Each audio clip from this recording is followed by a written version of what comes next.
ethical commandment throughout the Vedic tradition, as I said, is giving, dana. Can I have the next one, please? So in the Rig Veda, in the 10th mandala, there is a whole hymn devoted to dakshina, generosity. Brihadaranyaka Upanishad says in a particular passage where demons, humans and gods go to Prajapati to be taught as to how to behave. The human beings are told, datta, give, give, give. Manusmriti talks about the 4 yugas and gives for each yuga one particular virtue, and it says, Danam ekam kalau yuge. Only generosity, only giving should be held in the Kali Yuga. Bhagavad Gita also give, give, give in the 8th book, in the 16th book, everywhere. Can we go on, please? Now this is the cycle of the 4 yugas. This is the Mahayuga. In the Krita or Sad Yuga, the virtue is tapas. That means meditation and union with the Absolute. In the Treta Yuga, jnana, knowledge of Rita. In the Dwapara Yuga is yajna or yagya as you call it, sanctification through sacrifice, and the Kali Yuga, dana. Now there is deterioration. Human beings lose their powers, they lose their memory, they lose their connection with the Absolute and their own true self. In our own age, these ancient teachings have been pushed aside. And this has 2 powerful global effects.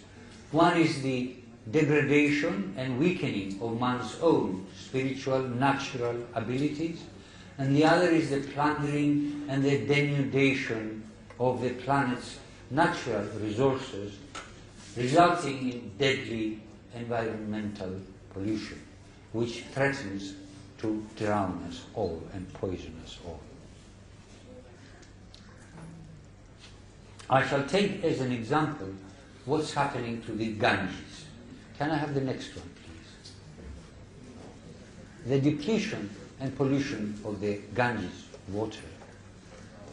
Now, first and foremost, because of what's happening globally, this hothouse effect, as they call it, this phenomenon, the Himalaya glaciers are diminishing.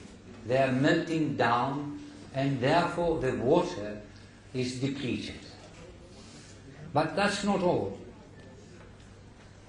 There has been the Terry Dam, which was built up in the north, and absorbs much of the water from tributaries that used to flow into the Ganges and kept the Ganges full.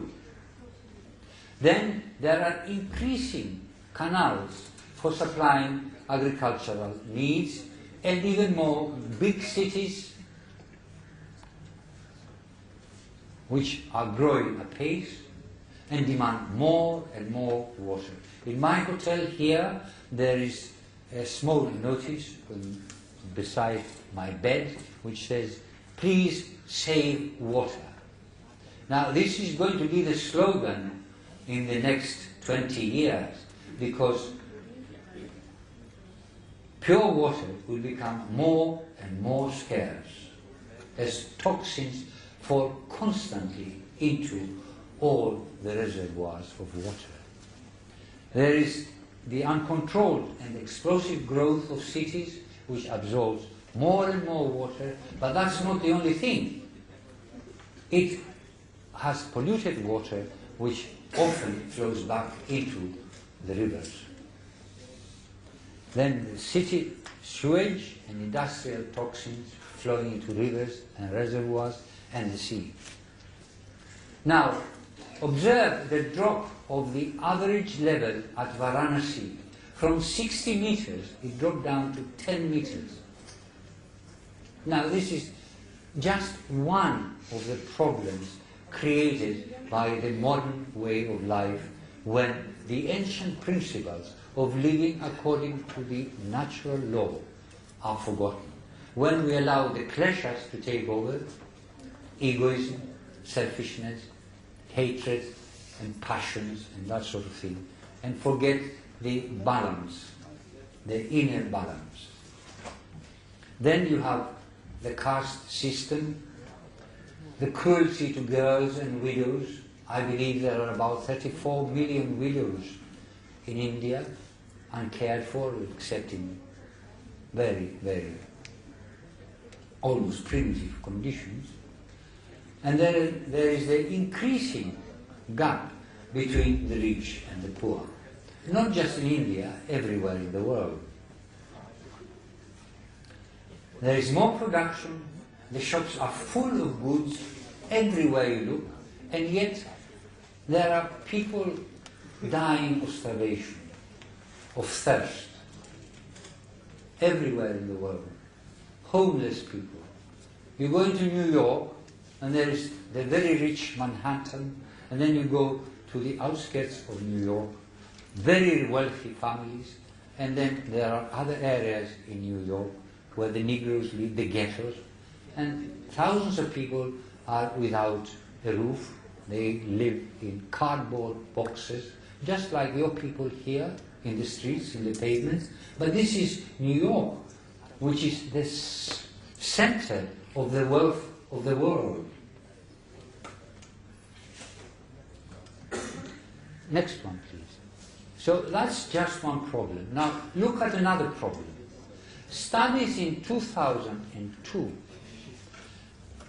show from statistics that in Germany youngsters could, before 1970, distinguish between 350 colors and 300,000 different shades of sound. Today, that is in 2002, when the statistics were completed, the similar youngsters can distinguish only 130 shades of color, less than half, and only 180,000 shades of sound. That's a tremendous drop, don't you think? In France and the United States, youngsters had a vocabulary of 25,000 words at the age of about 16 and 17. In 2002, the vocabulary of these youngsters had dropped to 10,000. I noticed the same thing in my country. When we were young, we had an enormous vocabulary of the Greek language, but today youngsters don't know half the words we used to know. We could do arithmetical subtractions, multiplications, divisions in our mind. Today they can't do that. They have little computers, they figure it out, and that's how they get their results. Now this is fine. Technical progress is very fine. It's very nice to have this and be able to talk to you. It's very nice to have these instruments and have these diagrams on the screen. It's all very nice. But if you become dependent on that, then you lose your own innate powers. And this is what's happening right across the globe. So, what will happen? What in fact is happening is machines are getting stronger and human beings become weaker. Machines progress and human beings regress. So what are we going to do about it? Well, I'm old now, I'm 73, I've lived my life, wasted most of my youth, but anyway, I won't live to see what's going to happen in the next 20 years. But really, if we want to return to our own innate powers, we have to return and reapply in our lives what Patanjali prescribed. Please. These 5 yamas, if we could bring them into our life, I'm sure our life will be transformed. And let's not forget that this will have a much wider effect. Next one, please. We must have respect for our environment. We must learn to live with our nature around us and not try to control and be masters of nature. We shall never be masters of nature. Nature is much bigger than we are. Yes, we can send spaceships into outer space, but spaceships don't last forever. They'll dissolve one day. Nature cannot be beaten. Death is written in within our DNA. That is an act of nature. We cannot defeat nature. We cannot be masters of nature. We must learn to live with nature and respect that great goddess. In the Rig Veda, she is called Aditi. Thank you very much.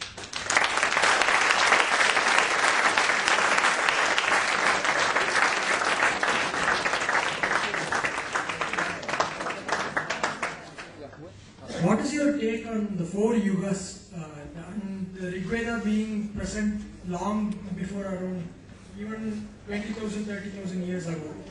What is your take on that? Because it was present. The Rig Veda cannot go 30 years back because it has got smelting of metal. There was no smelting of metal before 5000 BCE. So if it mentions smelting of metal, that means that at least those hymns that mention smelting of metal, and there are several of them, must have been written after 5000. Because before 5000, they have not discovered yet anywhere in the world any smelting of metal. Now, as far as the 4 yugas are concerned, as you know, the astronomical tradition of the Vedic tradition speaks of Kali Yuga starting around 3102 BCE. Rig Veda is before the beginning of Kali Yuga. It's in the 5th millennium. Some hymns are there, some are, because not all hymns of the Rig Veda were written at the same time or in the same region. There are dialectal differences, and there are certain differences in time. It is obvious because they speak about Purvya rishis, earlier rishis, middle rishis, and Nutanai, new rishis. Is that all right? Anybody else? There are 2 civilizations called Aryan and the Dravidian civilization in India. Aryan? Aryan and the Dravidian civilization. But the truth is, it was a civilization that was existing. And as far as I know, it was Mr. Alan Bancroft from the British who started these 2 civilizations and tried to grab the minds of the people here. What's your take on that? My take on that. Okay, I'll give my take on that. I don't know much about the Dravidian civilization and culture. I don't know any Dravidian languages at all. In fact, as I walk about and I see all these beautiful letterings, I wish I knew that, how to be able to read it. I deal with Sanskrit. I learned Sanskrit, and then from there I branched out into Indo-European studies. Dravidian, as far as I know, the little that I know, and from what I have read in my studies, Dravidian is not an Indo-European language. It has perhaps a very, very distant relationship with a few words that are the same, perhaps. There is obviously give and take between Sanskrit and Dravidian languages. Some Dravidian words are in Sanskrit, some Sanskrit words are in Dravidian. But you're quite right. Originally, there wasn't any problem. People lived very, very happily. But I don't know if the British politicized the issue, But anyway, the issue has been politicized, and there is a lot of conflict now, which I think is totally unnecessary. It's totally unnecessary for one very simple reason. I mean, down here, you worship the same gods, don't you? Vishnu and Shiva, and Saraswati and Lakshmi, or do you worship different gods? They are the same gods, no? So where is the problem? I mean, these gods are Vedic gods. Well, perhaps Lakshmi is a little bit later, but Saraswati is in the Veda, Vishnu is in the Veda, Indra is in the Veda. So I can't understand why this issue has been politicized to such a violent degree. I mean, I'm a foreigner. I've never sort of indulged in politics, except in my youth. I was a communist, yes, but I gave it up when I became a little bit more serious. And I think it's a very sad situation, and it should not have taken place. And I think that all sensible people, like you, I hope, will work towards the expulsion of this particular aspect in your lives.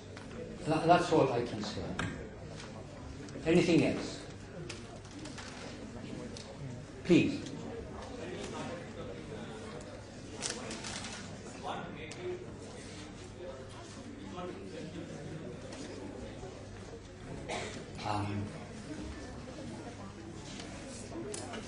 I went to England to study, and I studied English literature, and when I finished with that I studied economics and philosophy. I also married, unfortunately.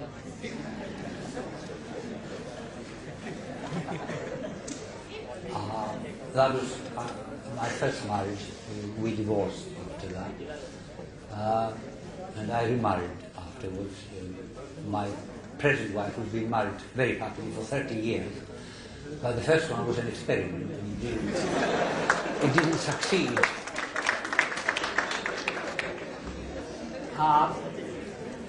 While I was studying philosophy, I had to read the Upanishads as part of the curriculum for Eastern philosophy.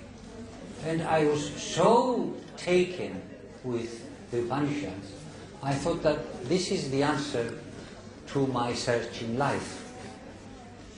And, many other people have been influenced in the same way before me. I didn't know that, but I was very enthusiastic, so I thought that reading one translation, it said one thing. Then I read another translation, it said something different. A third translation said something different still. So I thought the only reason to find out what they really say is to learn Sanskrit and find out what the Upanishads actually say. So I went to the School of Oriental and African Studies. I was 32 then, very old, really, to start something like Sanskrit. And I started studying Sanskrit. I started Sanskrit, and then I did my postgraduate studies. I started with an MA and then moved to PhD, and I went to Pune. And this is what we do today. We talk about these things, but we don't actually do them. You find professors like myself giving lectures and talking about